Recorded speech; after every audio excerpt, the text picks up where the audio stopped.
Hello friends, स्वागत है आप सभी का आपके अपने YouTube channel your history guide पर। तो फ्रेंड्स, आज की इस वीडियो में हम सभी एसएससी एमटीएस का पूरा सेट सॉल्व करने जा रहे हैं। दोस्तों, ये हमारा प्रैक्टिस सेट चल रहा है जिसमें आज हमारा यह 5वां पार्ट है। इससे पहले दोस्तों 4 पार्ट हम सभी ने 4 सेट कर लिए हैं। ये हमारा 5वां सेट है और आप सभी का डेली बेसिस पर दोस्तों प्रैक्टिस सेट हो रहा है। अगर आप भी चैनल पर नए हैं तो चैनल को सब्सक्राइब कर लीजिएगा ताकि आप सभी एसएससी एमटीएस की अपनी तैयारी को और बेहतर कर सकें। चलिए पढ़ना शुरू करते हैं। पहला क्वेश्चन आज का हमारा है, चरक संहिता नामक पुस्तक किस विषय से संबंधित है? चरक संहिता नामक पुस्तक किस विषय से संबंधित है? तो इसका राइट आंसर ऑप्शन हमारा सी होगा, जो है दोस्तों चिकित्सा से चरक संहिता संबंधित है। अगर आपसे इसे पूछ लिया जाए the race of my life पुस्तक के लेखक कौन है? The race of my life पुस्तक के लेखक कौन है? तो दोस्तों मिल्खा सिंह जी हैं। ये भी आप याद रखिएगा, यह क्वेश्चन कई बार पूछा गया है कि the race of my life के लेखक कौन है? तो दोस्तों कौन है? मिल्खा सिंह जी हैं। दूसरा क्वेश्चन हमारा है दोस्तों, इस प्रकार का क्वेश्चन जरूर ही पूछा जाता है आप सभी के एग्जाम में। यहाँ पर दिया गया है उपवेद, यहाँ पर दिया है संबंधित वेद, मतलब यहाँ पर जो वेद दिया गया है इसके उपवेद यहाँ पर दिए गए हैं। जैसे ऋग्वेद दिया गया है तो इससे आपसे इसे पूछा जा रहा है कि ऋग्वेद का उपवेद कौन सा होगा। जैसे यजुर्वेद दिया गया है तो इसका उपवेद क्या होगा, ये आप सभी से पूछा जा रहा है। और यहाँ पर नीचे कोट दिया गया है, आप सभी को कोट में से आंसर चूज करना है।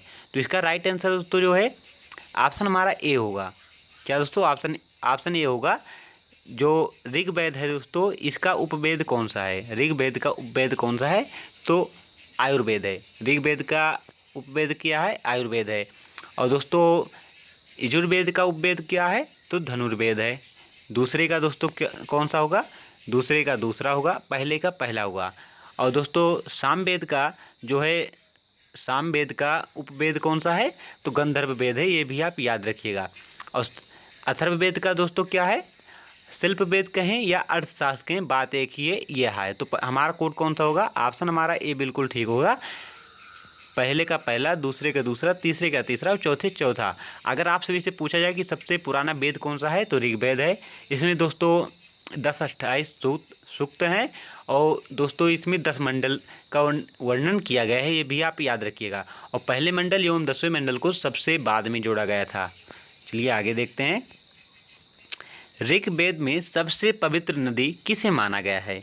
ऋग्वेद में सबसे पवित्र नदी किसे माना गया है? तो इसका राइट आंसर ऑप्शन हमारा बी होगा। सरस्वती नदी जो है इसे सबसे दोस्तों पवित्र नदी माना गया है। आगे देखते हैं। दिलवाड़ा मंदिर कहाँ पर स्थित है? दिलवाड़ा मंदिर कहाँ पर स्थित है? तो इसका राइट आंसर दोस्तों जो है ऑप्शन हमारा डी होगा, आबू पर्वत पर। आबू पर्वत पर दिलवाड़ा मंदिर स्थित है। आपसे इसे पूछा जाए कि भगवान श्री राम जी का जो नया मंदिर, भव्य मंदिर बना है वो कहाँ पर स्थित है? तो अयोध्या में स्थित है। ये भी आप याद रखिएगा। और यह पूछा जाए कि महर्षि वाल्मीकि जो स्टेशन भी नया बना है वो कहाँ पर स्थित है? तो वह भी अयोध्या में स्थित है। आगे देखते हैं। लिंगराज मंदिर की नींव डाली थी। लिंगराज मंदिर की नींव किसने डाली थी? तो इसका राइट आंसर ऑप्शन हमारा ए होगा, ययाति केसरी ने डाली थी। आगे देखते हैं। ब्लैक पगोडा है। ब्लैक पगोडा है मतलब दोस्तों किसे कहा जाता है? ये आपसे से पूछा जा रहा है। तो इसका राइट आंसर दोस्तों कहाँ पर है? ये ब्लैक पगोडा दोस्तों कहाँ पर स्थित है? तो मिस्र में स्थित है। ये भी आप याद रखिएगा। आगे, संवाद कौमुदी पत्र के संस्थापक कौन थे? संवाद कौमुदी पत्र के संस्थापक कौन थे? तो इसका राइट आंसर ऑप्शन हमारा ए होगा, राजा राम मोहन राय। राजा राम मोहन राय जी जो हैं उस संवाद कौमुदी के संस्थापक थे। आगे, पुस्तक the story of the integration of the Indian states किसने लिखी थी? तो इसका राइट आंसर दोस्तों जो है ऑप्शन हमारा डी है, बीपी मेनन ने लिखी थी। आगे देखते हैं। क्वेश्चन नंबर 9, संसद के 2 क्षेत्रों के बीच अधिकतम कितना अंतराल दिया जा सकता है? संसद के 2 क्षेत्रों के बीच अधिकतम कितना अंतराल दिया जा सकता है? तो इसका राइट आंसर दोस्तों जो है ऑप्शन हमारा सी है, 6 माह का। अगर आपसे इसे यह पूछा जाए कि संयुक्त अधिवेशन बुलाने का अधिकार किसके पास है, तो राष्ट्रपति के पास है। किस अनुच्छेद के तहत बुलाते हैं, तो अनुच्छेद 108 के तहत राष्ट्रपति जी जो हैं वो संयुक्त अधिवेशन बुलाते हैं। आगे देखते हैं। लोकसभा में विश्वास मत प्राप्त करने के पहले ही त्यागपत्र देने वाले प्रधानमंत्री हैं। लोकसभा में विश्वास मत प्राप्त करने के पहले ही त्यागपत्र देने वाले प्रधानमंत्री हैं। तो इसका राइट आंसर तो जो है ऑप्शन हमारा सी होगा, ए व बी दोनों। चौधरी चरण सिंह जो हैं इन्होंने दोस्तों जो है त्यागपत्र दिया था, और अटल बिहारी वाजपेयी जी जो हैं इन्होंने भी त्यागपत्र दिया था। चलिए आगे देखते हैं। अगला क्वेश्चन हमारा है, क्षेत्रीय परिषदों का गठन किसके द्वारा किया जाता है। क्षेत्रीय परिषदों का गठन किसके द्वारा किया जाता है, तो राइट आंसर ऑप्शन हमारा ए होगा, राष्ट्रपति के द्वारा। किसके द्वारा, राष्ट्रपति के द्वारा किया जाता है। आगे, अंतर्राज्यीय परिषद का निर्माण कैसा होता है। अंतर्राज्यीय परिषद का निर्माण कैसा होता है, तो राइट आंसर दोस्तों संवैधानिक प्रावधान द्वारा होता है। किसके द्वारा होता है, संवैधानिक प्रावधान द्वारा होता है, ना कि संसदीय कानून द्वारा। आगे देखते हैं। तरल स्वर्ण किसका लोक प्रचलित नाम है। तरल स्वर्ण किसका लोक प्रचलित नाम है, तो इसका राइट आंसर तो जो है ऑप्शन हमारा डी होगा, पेट्रोलियम। पेट्रोलियम का प्रचलित नाम क्या है दोस्तों, तरल स्वर्ण है। आगे देखते हैं। भारत की प्रथम औद्योगिकी नीति की घोषणा कब की गई थी, तो इसका राइट आंसर दोस्तों जो है ऑप्शन हमारा बी है, 6 अप्रैल 1948 को की गई थी। आगे, ग्रीनविच रेखा से क्या तात्पर्य है।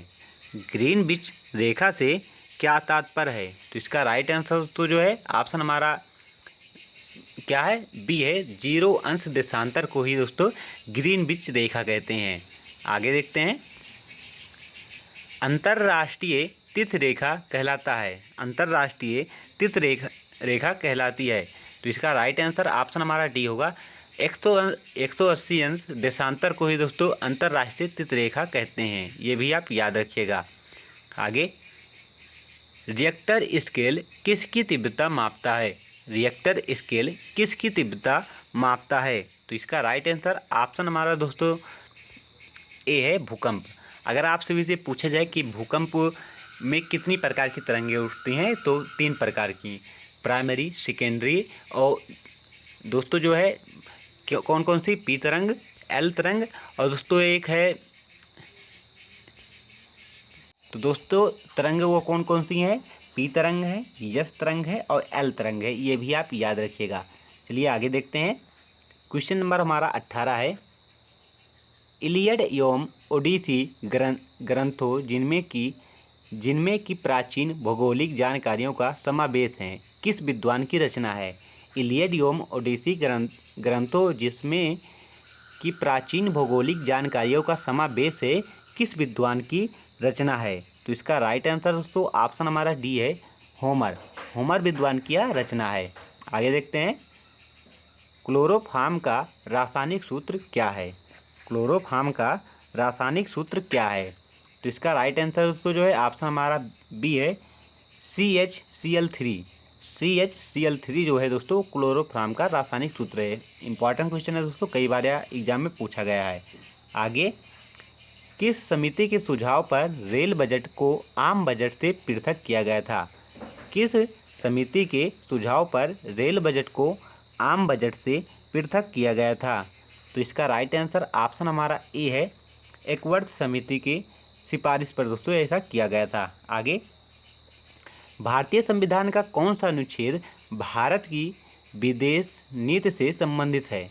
भारतीय संविधान का कौन सा अनुच्छेद भारत की विदेश नीति से संबंधित है, तो इसका राइट आंसर दोस्तों जो है ऑप्शन हमारा डी है, अनुच्छेद 51। अनुच्छेद 51 जो है दोस्तों वो विदेश नीति से संबंधित है। आगे, निम्नलिखित में से कौन राष्ट्रपति के प्रसाद पर्यंत अपना पद धारण करता है, तो इसका राइट आंसर दोस्तों जो है ऑप्शन हमारा डी है, ऑप्शन कौन सा है दोस्तों? डी है भारत का महान्यायवादी। चलिए आगे देखते हैं। क्वेश्चन नंबर दोस्तों हमारा 23 है। इसमें कहा गया है, सूची 1 को सूची 2 से सम्मिलित कीजिए और सूचियों के नीचे दिए गए कोड से सही उत्तर चुनिए। हमारा दोस्तों सूची 1 में क्या दिया गया है? भारत संवैधानिक संशोधन, वित्त आयोग, वित्तीय आपात, अखिल भारतीय सेवाएं। यहाँ पर अनुच्छेद 360, 312, 280, 368। आप सभी और दोस्तों इसके नीचे आप सभी को कोड दिया गया है। इस कोड में आप सभी को चुनना है कौन सा कोड सही होगा। तो इसका राइट आंसर दोस्तों जो है ऑप्शन हमारा बी है। ऑप्शन हमारा बी है। आप सभी जानते ही होंगे संविधान संशोधन 368 के तहत होता है और हमारे संविधान में दोस्तों संविधान संशोधन की जो प्रक्रिया है वो कहाँ से ली गई है? साउथ अफ्रीका से ली गई है। ये भी आप याद रखिएगा। और दूसरा दोस्तों जो है वो हमारा अनुच्छेद 280 में वित्त आयोग का वर्णन किया गया है। और तीसरा वित्त आपात का दोस्तों 360 वित्तीय आपात लगता है। और दोस्तों अखिल भारतीय सेवाएं जो हैं 312 के तहत आती हैं। तो कोड हमारा दोस्तों बी सही होगा। 3 4 1 2 3 दोस्तों 4 3 1 2 जो है बिल्कुल राइट होगा। आगे, नेलांग घाटी किस राज्य में स्थित है? नेलांग घाटी किस राज्य में स्थित है? तो इसका राइट आंसर ऑप्शन हमारा डी होगा, उत्तराखंड में। आगे, निम्नलिखित में से कौन सा युग्म सही सम्मिलित नहीं है? आप सभी को बताना है कौन सा युग्म जो है सही नहीं है। तो इसका राइट आंसर दोस्तों ऑप्शन हमारा सी होगा, मिस्ट्रियल और जो राइन घाटी है ये सम्मिलित नहीं है। बाकी सब दोस्तों फुआन, अल्पियस पर्वत, बोरा पोलैंड, खमसिन मिस्र में स्थित है, ये बिल्कुल राइट है। लेकिन जो हमारा ऑप्शन सी है मिस्ट्रियल और राइन घाटी ये सम्मिलित नहीं है। चलिए आगे देखते हैं। क्वेश्चन नंबर 26, शक्ति का मात्रक है। शक्ति का मात्रक है। तो इसका राइट आंसर दोस्तों हमारा जो है ऑप्शन सी है, वाट। वाट का ही दोस्तों मात्रक क्या है? शक्ति है। ये भी आप याद रखिएगा। चलिए आगे देखते हैं। क्वेश्चन नंबर 27, ये आप सभी का HW है। आप सभी को इसका आंसर कमेंट बॉक्स में बताना है। सोडियम का लैटिन नाम क्या है? सोडियम का लैटिन नाम क्या है? तो दोस्तों आप सभी को वीडियो कैसा लगा कमेंट बॉक्स में ज़रूर बताइएगा। Thank for watching this video.